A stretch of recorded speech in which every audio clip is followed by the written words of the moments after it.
Okay, let's talk about the sports book side of things. Yeah. Let's look at some early odds. Good stuff here.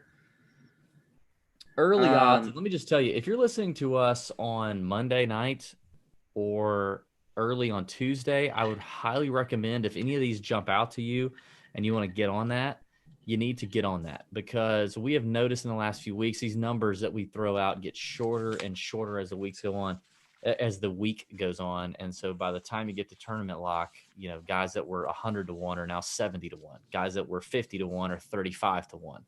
And listen, if you hear nothing else I say tonight other than I feel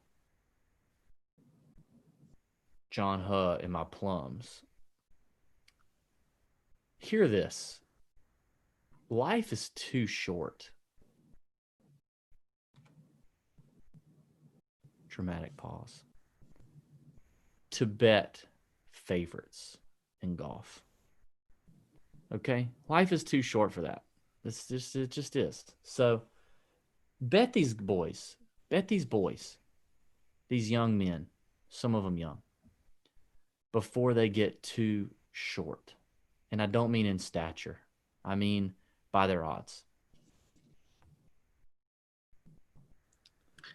I agree. It was a very dramatic way of saying it, but I agree with what you just said. And I will say, a lot of the from the books that we look at, I'm seeing right now DraftKings Sportsbook a little bit better odds than our friends at PointsBet. Yeah, I'm seeing it too. Right now. But that's just right now. It could change. And for me, I will start. Which sucks because we don't have a promo code for DraftKings. We have promo codes for PointsBet. What the are they doing? Yeah, I'm trying to find the value here. But anyway, if you're looking at now, you hate to take the shorter odds and the favorites. Hey, Pat. From here on out, I just need you to direct the show. So you are in charge from here on out. You are the captain now. Okay. I'm going to captain this ship. And I'm going to start off and say that, you know what? If I'm going to take a guy at shorter odds, it is going to be Brooks Koepka at 22 to 1. I like it. This is my show now, DB. You can do whatever you want. You can laugh, but that's like you can chime in when you're you die in the end. You die in the end of the you are the captain that dies in the end of the movie. Okay, that's fine, but right now I'm just letting you know. You're playing the role of dead captain at the end. And I'm not going to take all guys that we talked about either on the show as far as DFS picks. The next guy that none of us mentioned on the show that I think is a good bet of us two. I feel like when you say us, like you're looking around for like who was the other Tour Junkie I didn't know about. Here? Is Siwoo Kim at 55 to 1. Hell yeah. Siwoo is a great bet this week at 55. He's always a great bet. Well, it's on Bermuda. You can't bet Siwoo on Bermuda. That's a terrible bet. I don't care. I love him this week. Cam Davis, we mentioned, 75 to 1. In the DraftKings Sportsbook is an incredible bet. Denny McCarthy at 90 to 1. Hold on a second. I'm running the show. I got to interrupt. Siwoo Kim, when you look at his betting splits, his putting splits. Okay, when you look at his putting splits on Fantasy National between the three different surfaces, Bent, Bermuda, and POA. You know that meme that's gone around? It's actually already kind of run its course, but of the large black fellow that actually I heard is deceased, but he has a picture. He has no shirt on, and the real picture has his enormous wiener hanging. Okay, that has been going around since like COVID started forever. Yes, that one. Yes, that's the one. Siwoo's splits in putting look like that on Fantasy National because Bermuda is in the middle, and there's the line that's like tour average, and then the Bermuda line for Siwoo was like 6 feet long. And then he won the damn Players Championship on Bermuda. Know, and then the bent and the POA flank this in the middle. They flank it like nuts. And the bent is like kind of down a little bit, and the POA is like a little sucked up. So like one's bigger than the other. Like bent's a little worse than POA, but Bermuda is like way down there, like that guy's wiener.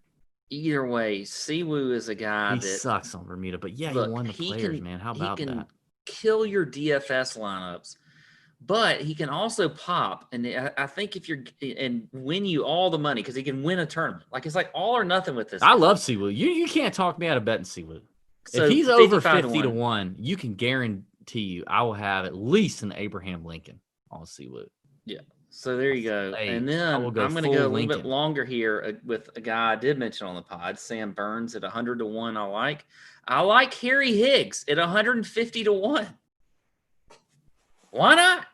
Harry Higgs is a guy that's been playing pretty well lately. I think he's a good bet. Austin Cook, another one, 160 to 1. Harry Higgs, Texas boy. Texas boy. Texas SMU. boy, TCU or SMU. SMU. So there you go. Best golfer to ever come out of SMU, Harry Higgs. You're putting that over wait, no. Bryson played for TCU. See, I get the TCUs and the SMUs of the world mixed up. Bryson and they're literally right next to each other, I think. Bryson and Harry Higgs both played for SMU. Okay. SMU. I don't know a golfer that played for TCU. There's some pros that have played for John TCU. Peterson? No, he played for LSU. His wife. There are a lot of U's, but that's anyway. Go. All right. I'm running the ship here. DB, I'd like your plays, please, if you don't mind. Any outright matchups or top 20s that you would like to mention? I don't see any matchup. Are matchups out yet? They are, but I might take a gander at those. All right, outrights. I got to start with a guy I didn't mention because I think there's too many players in the 8K. Doc Redmond at 60 to 1. Now, Doc has had 2 really crappy Sundays at golf tournaments that he could have won. He had a crappy Sunday this past week at the Bermuda, and he had a crappy Sunday the week that I had him at 150 to 1 at like the Wyndham. Was it that freaking Jim Herman snap? Yeah, that was crazy. He's had 2 tough Sundays, but I think he's learning from the Sundays, and I hope he gets it together. But he's at 60 to 1. I like that number. Cam Davis at 75 to 1. I have to take Cam Davis, the Australian languid swinging bomber that eats par 5s for breakfast on a course with 5 par 5s. If he makes the cut, which he will, because if he doesn't, I'm making a Molotov cocktail out of this here glass, and I'm going to throw it in somebody's window. He will play 20. That is 5 times 4. 20 par 5s this week. Love that for Cam Davis. He's at 75 to 1. I did mention this fella on the podcast. He's an Aussie, another Aussie, lives in Texas. Matthew Jones, whose wife may or may not be worth you looking up. Hits it well, finished 4th last week. Good par 5 score, good ball striker, good in the wind, good if it ain't windy. That's some hard-hitting analysis. I think one of the best values on DraftKings. By the way, Matt Jones, the one player that currently, as of late Monday night, has better odds on PointsBet than he does on DraftKings. He's 101 on PointsBet, which we have promo codes for. Either TJ250, TJBet, or TJ Points gets you some bonus stuff on PointsBet if you're in a legal state. Can't believe I remember that. I think one of the best values on DK right now is Sepp Straka, who's been playing well, hits the ball a long way, eats up par 5s. He's 110 to 1. Really like Sepp Straka. My boy in the large visor who played collegiate golf, if you will, in Texas, Bo Hostler at 160 to 1. Can putt the eyes out of it, gain strokes off the tee, gain strokes around the green, does well on Bermuda, just has to hit the irons okay. If he just does that, he could win this golf tournament 160 to 1. It's a long shot season. Although this is a strong field, there is potential for a breakout such as that. I got a couple top 10s and top 20s. You want to hear them? Yes, I would like to hear them. Top 20s.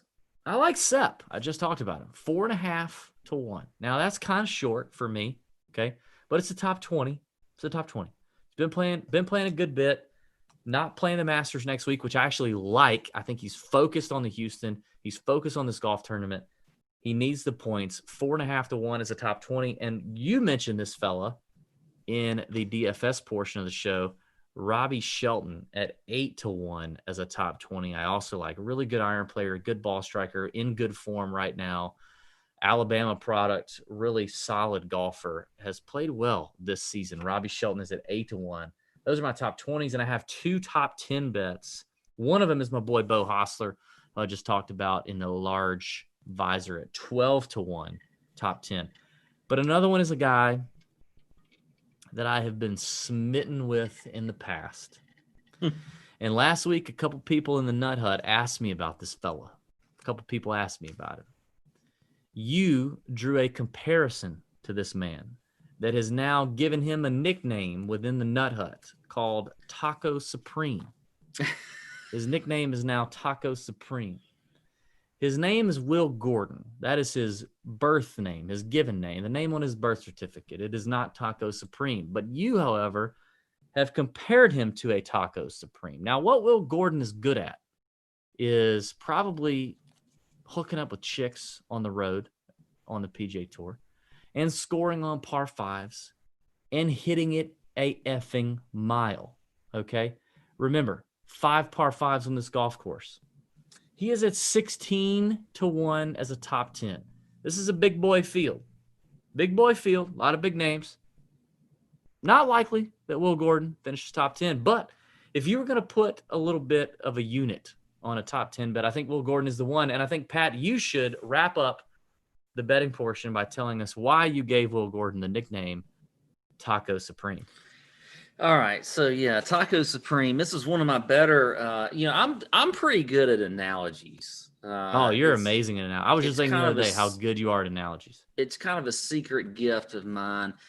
And Will Gordon is like a Taco Supreme. And let's be specific here, a Taco Supreme from Taco Bell. So Taco Bell is a kind of place where you go to where, like, you know, it's like an every 60 to 90 days thing for me. So, like, I want to, like, every so often I get to Taco Bell and I'm like, I want some Taco Bell. Every 60 to 90 days, yes. I'm taking a big risk in, how that Taco Bell is going to affect my system, okay? My whole bowel system. You're 43. My gastroenterology system. And so if, for the most part, when I have a Taco Supreme, it's not going to affect me in a positive way, okay? But I still like how it goes down, and it tastes so good. I mean, it tastes really good going down. Yeah. But then we don't know what's going to happen afterwards. So Will Gordon, to me, is a guy that, like, he's like a Taco Supreme. Like, he looks good. He feels good. Like, everything feels right about him. But then he could completely destroy your system, the whole system.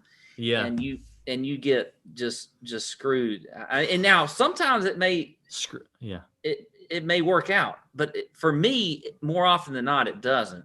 Yeah. But when I say about the 60 to 90 day thing, that may not have to do with Will Gordon, but it's like I forget about how bad the Taco Supreme affected me, and then I go back to it again within 60 to 90 days. And it does the same thing again, which is kind of like Will Gordon. Like, you just, like, you forgot, like, you were remembering. Bless God, baby. You were remembering how he made you feel good for a few rounds, early on in the season, but then you forgot what happened afterwards. So you made a mistake and you went back and you got some more of them. And that's the problem with Will Gordon, and that's the why he's the Taco Supreme, right there. I mean, that's damn. And it's stuck. The Nut Hut, like, nobody in the Nut Hut says Will Gordon anymore. They just say Taco Supreme. Yeah, man. All right, well, R.I.P. Will. All right, man. I think, but I'm heading the show here, so I'm gonna close this show up. Okay. DB, you got any other thoughts? Last minute thoughts here before we close it out? No, I am bordering on drunk. Okay, well, I'm done myself.